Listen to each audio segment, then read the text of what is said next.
Ens oposem a la contrareforma de la llei de l'avortament proposada des del govern central perquè coarta la nostra llibertat per poder decidir sobre el nostre propi cos i ens aboca a pràctiques clandestines que augmenten el risc de mortalitat.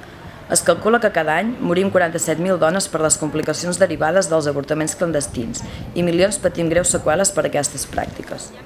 Aquestes nefastes conseqüències afecten en major mesura a la classe obrera que no compta amb els recursos econòmics necessaris per poder anar a un altre país a avortar sota supervisió mèdica. La contrareforma no té raons objectives per ser aplicada, ja que es regeix per la moralitat conservadora i burgesa del govern central.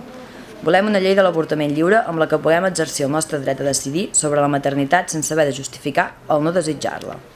Per això, decidim avortar la contrareforma de Gallardón. Encara som a temps de poder evitar la mort de milers de dones.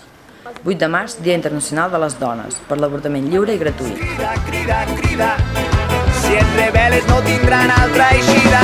Quan caiga la nit sobre els camps, s'endorma tota la ciutat, et diré que